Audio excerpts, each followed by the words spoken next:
restoring luster to the Olympics by reforming the process for choosing the sites, and restoring trust in a small West Virginia town where a bank went bust. They don't trust any bank now. From NBC News World Headquarters in New York, this is NBC Nightly News, reported by John Siegenthaler.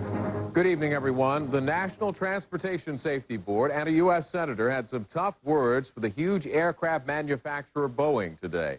The NTSB expressed displeasure over Boeing's failure to inform investigators about a 19-year-old report that officials claim could have aided their investigation of the crash of TWA Flight 800. NBC's Robert Hager reports. The giant manufacturer Boeing criticized tonight for failing to tell government investigators about a 19-year-old company report on the vulnerability of center fuel tanks, like the one investigators believe blew up aboard TWA 800 3 years ago, taking 230 lives. Congress now investigating why Boeing didn't pass on the information earlier. Senator Charles Grassley upset. If this report had been made public years ago, there would have been a lot of lives saved. Maybe overstated, investigators say, but here's the story. Long before the TWA accident, way back in 1980, Boeing engineers did a report for the Air Force, which flies a version of the 747. A report on how the area around the center fuel tank can heat up because of air conditioners right underneath the tank. They cool air for passengers above, but run very hot below. For 19 years, the report's been on a shelf. Neither Boeing nor the Air Force ever told investigators, not even after the TWA crash. In fact, not until just a few months ago. The National Transportation Safety Board says today it's dismayed about Boeing's failure to inform investigators. Joe Lynchner, whose wife and 2 daughters perished on TWA. To say that I'm outraged and totally incensed at the Boeing company at this point in time, I think is really too kind. Congressional investigators do not charge cover-up, and Boeing calls it an unfortunate mix-up. Its military division not telling its civilian division of the report's existence. Company spokesman Russ Young. We have an 83-year history of doing the things that it takes to make flying safer, and to suggest that we do anything counter to that is just plain wrong. It wasn't until recently the government found out through this its own test flight what Boeing's military engineers knew 19 years ago, how hot the fuel tank gets. But bottom line, if the report had come out earlier, would the TWA accident have been prevented? Investigators say probably not. Even today, nobody can figure out how to separate the tank and air conditioners, not only in 747s, but almost any other plane. Instead, they're talking about ventilation or insulation to keep the tank from getting hot. Robert Hager, NBC News, Washington. Now to the International Olympic Committee, damaged during the past year by scandal and corruption. Today, the organization set out to change its image and its rules. NBC's Kiko Itasaka reports. The Olympic Committee Reform Panel today tried to turn the organization away from a year of scandal. To try to have a more modernized, more up-to-date International Olympic Committee that can face the new millennium. Among the recommendations, eliminate lifelong IOC membership, replaced by 8-year terms. Re-election would be permitted. Create a screening committee for all candidates. Establish an age limit, 70 years, although current members could remain until they're 80. And to ensure that the spirit of the Games is represented, 15 Olympic athletes, elected by their peers, would be full members of the IOC. This follows a year of disgrace for the IOC. Millions of dollars in bribes and lavish gifts helped Salt Lake City win their bid for the 2002 Winter Olympics. Corruption involved other Olympic cities, too. But one reform panel member, a familiar face, says this will all change. If the members of the Olympic Reform Committee defend these recommendations as a major step forward, that much of the criticism will be taken care of. Unresolved, whether IOC delegates should visit cities bidding to host the Olympics. That will be decided by the full International Committee in December when it votes on reforms recommended today. Kiko Itasaka, NBC News. When NBC Nightly News continues in a moment, the mass murder confession which has shocked the people of Colombia. The crackdown in this country on drug gangs from Mexico growing pot on U.S. soil. And later in focus, the sea life dead zone now spreading in the Gulf of Mexico. Can a sunset make you happy? A child's laugh? A warm breeze? No, not without emotional well-being inside. Now to help support the emotional wellness needed to enjoy life, there's Sammy from Nature Made. This natural supplement used around the world is now here for you. Nature Made Sam E, because happiness comes from the inside. The old neighborhood. And Vinny's coming. I made your old favorite pepperoni. I can't eat that now. This can't be Charlie. I didn't take my Pepsi. I gotta wait. Then we all wait. Oh. Take my Tagamet. You could eat now. When it's too late for Pepsid, it's not too late for Tagamet. You can take Tagamet right when you're going to eat and still prevent heartburn. With Tagamet, you can eat like a kid again. Brooks Brothers Eyewear by Luxottica. What do you want people to see? I want you to see wisdom. Lucky man. I want you to see that tradition doesn't have to be traditional. Ask for the latest Brooks Brothers styles by Luxottica. Who would you like to call? Frank?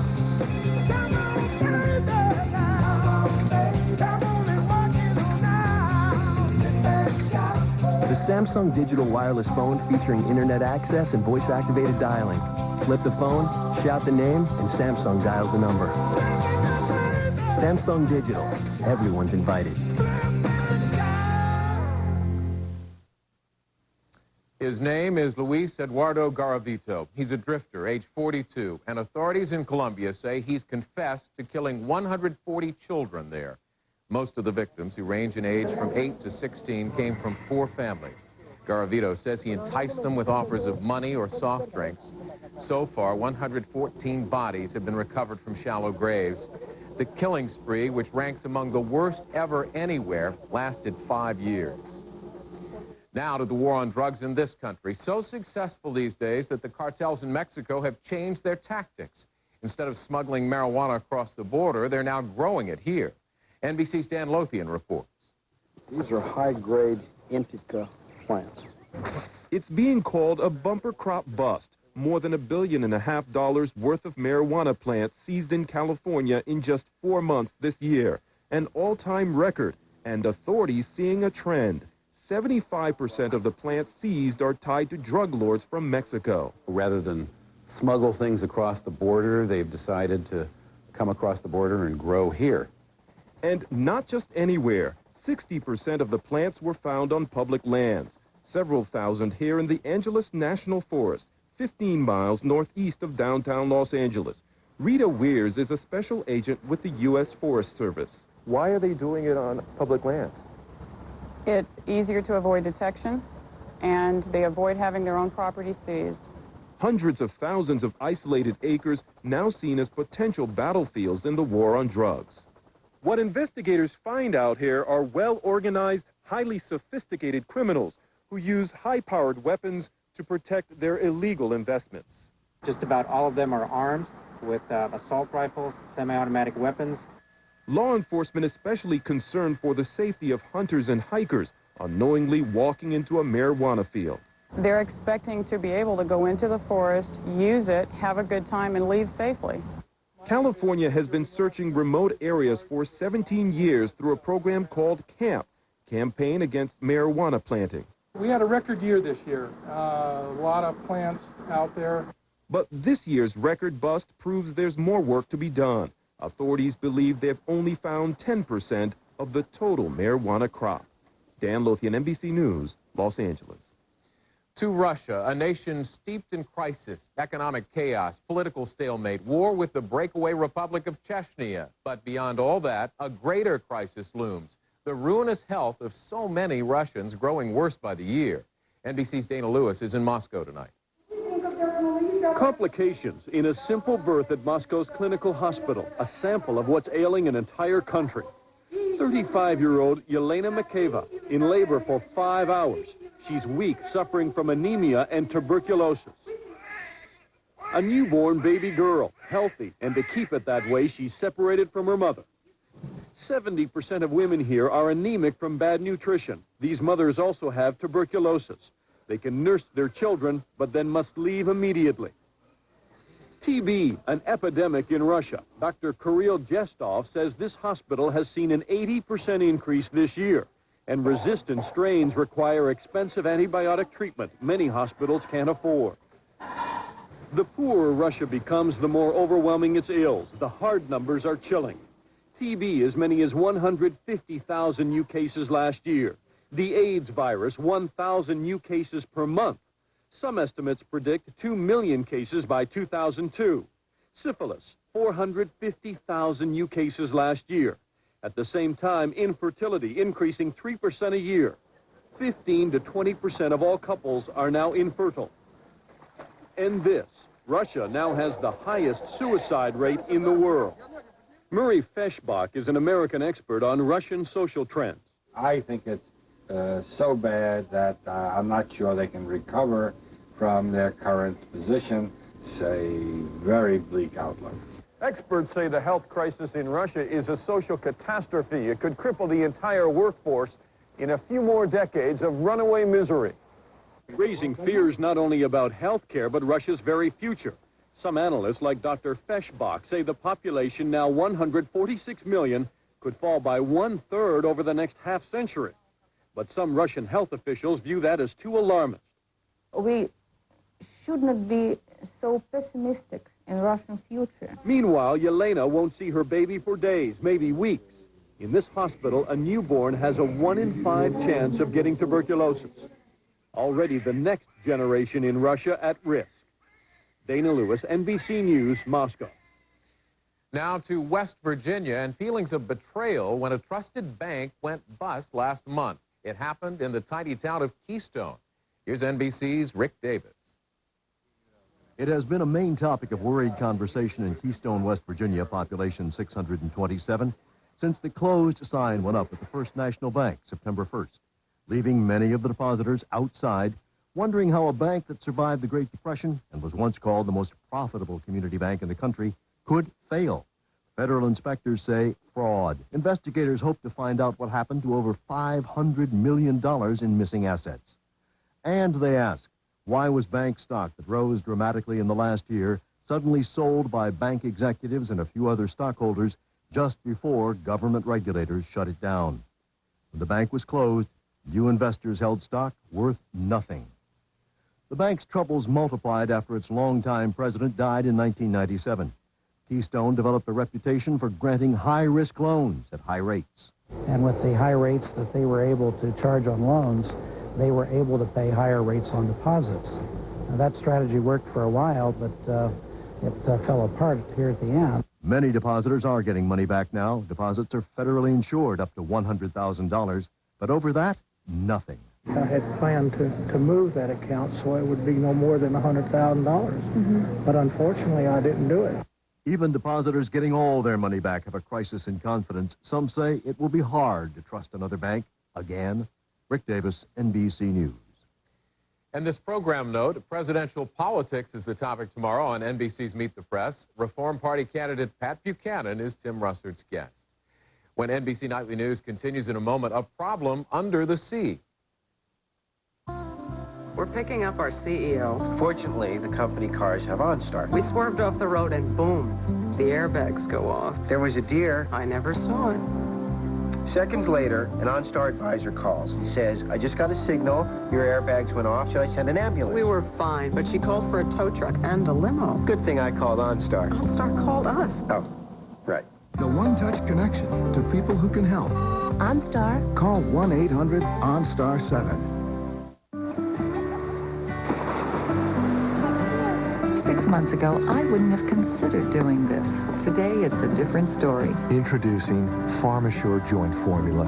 Scientifically formulated with ingredients that help rebuild and renew existing knee and hip cartilage. 99, 100. We made it. Grandma, where's Bunny? Oh, you're kidding. PharmaSure, inspired by life, created by science. Only at GNC, Rite Aid, and Drugstore.com.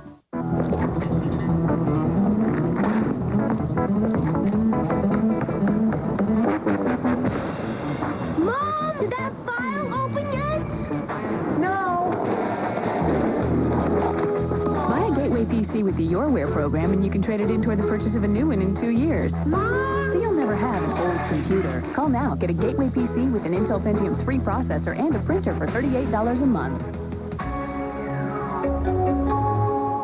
Sunday, the race for the White House. Bill Bradley closes in against Al Gore, while Bush still leads the pack. Will Pat Buchanan be the key to the final outcome? If it's Sunday, it's Meet the Press. In focus this evening, the catastrophe in the making in the Gulf of Mexico. NBC's Jim Cummins reports tonight on the environmental and financial fears. The dead zone appears somewhere in the Gulf of Mexico every summer, and it's growing. This summer, it covered more than 7,700 square miles of the Gulf, about the size of New Jersey. Shrimp, fish, clams, and crabs flee it.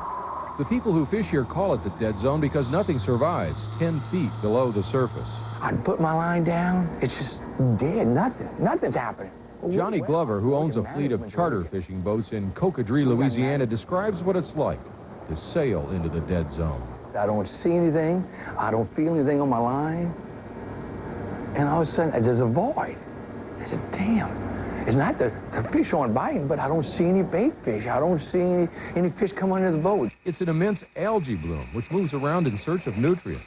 Nancy Rabelais has studied the dead zone since 1985. There's a very large area of water across most of the Gulf, the state of Louisiana, where there isn't enough oxygen to support marine life as we know it. She blames fresh water from the Mississippi River that mixes with salt water in the Gulf. The fresh water also brings lots of nutrients that stimulate the growth of microscopic plants.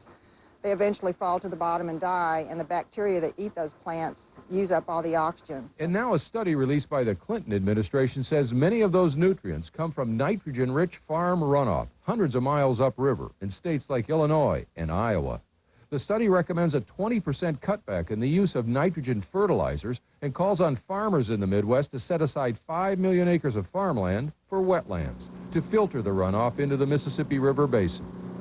These are hard times here in rural America.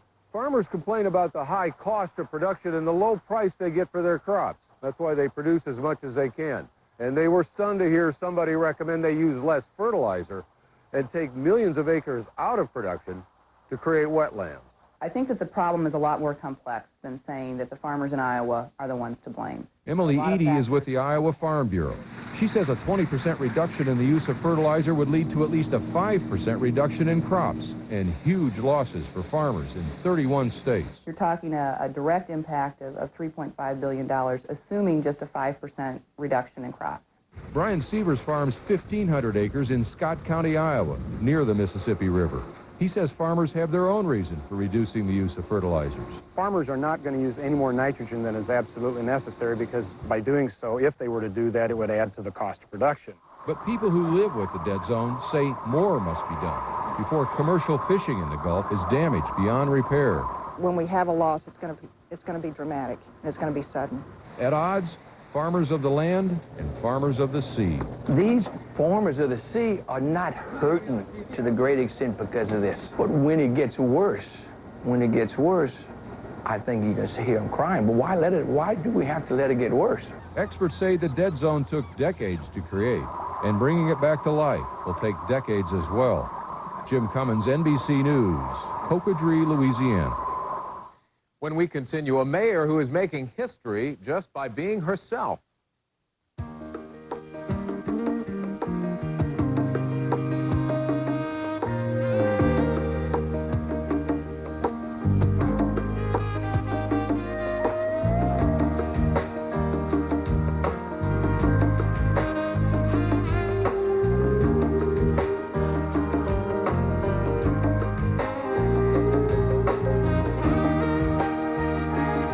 Ask your doctor about Viagra. Hey, Baxter, what's for lunch? Chicken noodle. Been eating it since I was a kid. I used to eat condensed soup, too. And then I learned my ABCs. Newsflash, Baxter. You're an adult now. There's a better tasting soup. Progresso chicken noodle with only white meat chicken, big vegetables, and just the right seasoning. See what I mean? Much better. Told you. Now, want to talk about that lunchbox? Discover the better taste of Progresso. Now our first denture cleanser keeps dentures feeling clean all day. New Fix-It-Dent with ProGuard, a breakthrough tablet and bath system. First, place your dentures into the bath and release the power of ProGuard to get them 4 times cleaner. Then you lift the inner basket to help seal in the clean with the ProGuard barrier, protecting against plaque and odor-causing bacteria from morning till night. Fix-It-Dent with ProGuard. Start cleaner, stay cleaner. Why is it that superheroes never have kids? Does changing diapers get in the way of fighting crime? Or could there be a simpler explanation? Maybe superheroes just have a hard time finding a family sedan that the bad guys won't laugh at.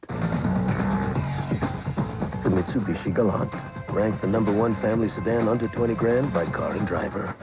Battle Evil. Bring the kids. Now to Mexico City and what could be the beginning of the end of gender inequality. An explanation from NBC's Kerry Sanders. The gender gap in Mexico, the jobs women traditionally hold, the high-status jobs men traditionally hold. Banker, doctor, politician. It is a tradition that did not sit well with Rosario Robles. Mayor Rosario Robles, that is, the new mayor of Mexico City, the biggest city in the world. My appointment means a victory for women in this country after decades of struggling for our own spaces. A woman as mayor in Mexico, such an earth-shaking event, observers couldn't help but note the day she was sworn into office, there was an earthquake. The 44-year-old former economics professor faces major challenges, stemming rampant crime in the capital, fostering a climate that creates jobs to reduce widespread poverty. The same problems the former mayor also tried to solve. We women are more efficient. We're used to doing things very fast. Her rise to prominence comes at a time when a growing number of the 9.5 million women in this city push for an American-style equality. 16% more women are graduating from college with degrees than 6 years ago, but women still earn 25% less than men in the same job. They are fighting to have a better society. They are fighting to demand to our governments to be honest, not to cheat us anymore. Here in Mexico, there are other signs women are gaining power. For the first time, police women have been given the authority to write tickets. The reason? It's believed women are honest. The shaking down of a motorist for a payoff, so common here, there's even a name for it, La Mordida, the bite. The question, do these new roles mean women can do even more in this society? A growing debate, but it's rarely argued in this city's popular cantinas, because, as it has always been, women are not allowed. Kerry Sanders, NBC News, Mexico City. Funeral services were held today in Rhode Island for Senator John Chafee, who died last Sunday. He was 77. A Marine who served in both World War II and Korea, Chafee received full military honors. The President, the First Lady, and 52 senators were among the mourners. When NBC Nightly News continues in a moment, 2 groups of world travelers, half literally, the others virtually. A lot of people have allergies. I have multi-symptom nasal allergies. It's the sneezing, itchy, runny nose, the nasal congestion. It's all of it. I told my doctor, I've had it. I want an allergy medicine made for my kind of allergies. He prescribed multi-symptom Flonase. Flonase nasal spray once a day relieves all nasal allergy symptoms all day and night. All it takes is Flonase. The #1 prescribed nasal allergy spray. Even kids as young as 4 can use Flonase. For best results, use daily. If side effects occur, they are generally mild and may include headache, nosebleed, or sore throat. Call to learn more. Ask your doctor about multi-symptom Flonase. When you get it all it takes is Flonase. Right now at LensCrafters, you can get a complete pair of great-looking glasses for only $99 in your choice of hundreds of the latest styles. The LensCrafters $99 complete pair sale. Only $99. You can't afford to miss an offer like this. Hurry, offer ends soon. Look, Enterprise Rent-A-Car. Ellie's renting again. And Enterprise picked her up again. She said Enterprise picks her up free. Free? free. Now that makes renting easy. Pick Enterprise. We'll pick you up. Be afraid, potato chips. Be very afraid. Introducing Quaker Crispy Minis. Light and crispy with a flavor so intense, you'll forget they're good for you. So let the mouth-watering begin. New Quaker Crispy Minis Rice Snacks. The rice snack that eats like a chip. Try new barbecue and sour cream and onion flavors. Next week, questions of the decade. My answer would have to be... That's totally wrong. What did she say? What were they thinking? What did they say? Next week on Today. It's like Today, only later. Later today, weekdays on NBC. Finally tonight, a journey across China. Here's NBC's George Lewis. It looks like a scene out of ancient times, a camel caravan lumbering across the remote Taklamakan desert of China. But this is a modern, high-tech expedition with 9 Americans on board, using the internet to give school children back home a chance to ride along, at least in the virtual sense. That looks cool. It's called Asia Quest, and the American team is trying to solve an old mystery. A mystery involving Marco Polo, the 13th century Italian explorer who stayed in China for 17 years. Most people think of Marco Polo as the first explorer to come to China from Europe, and yet he never mentioned the Great Wall, never mentioned chopsticks, never mentioned tea. So, how much of China did he really see, and how much of his story was made up? That's what Asia Quest is looking into, and a question school kids will debate in the coming days. I think it was made up. Made up. The quest is sponsored by a company called Classroom Connect, which develops educational materials for schools. Classroom Connect says that schools around the country with 181,000 pupils have signed up to join Asia Quest, that thousands of others around the world are also following the adventures of the team on the internet.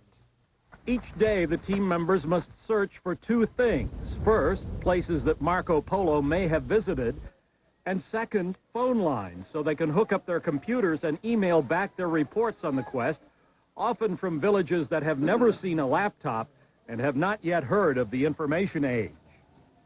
Some teachers say their pupils are getting more out of the quest than they would just by reading books about China and Marco Polo.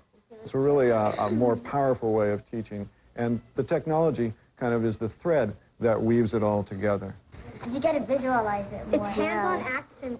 In Mrs. Marion's 6th grade class at Clearview Charter School in Chula Vista, California, they've turned Asia Quest into a whole unit on China. Kids learning about the Chinese language, a math lesson using the abacus. All they eat, sleep, and breathe is ancient China. American kids using modern technology to learn about ancient China, and in a way, feeling like present-day Marco Polos. George Lewis, NBC News, Chula Vista, California. And that is NBC Nightly News. I'm John Siegenthaler. Daylight saving time ends tonight, so don't forget to turn your clocks back 1 hour. Good night. NBC News, America's news leader.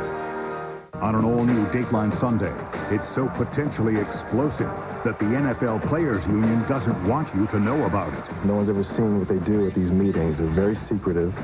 No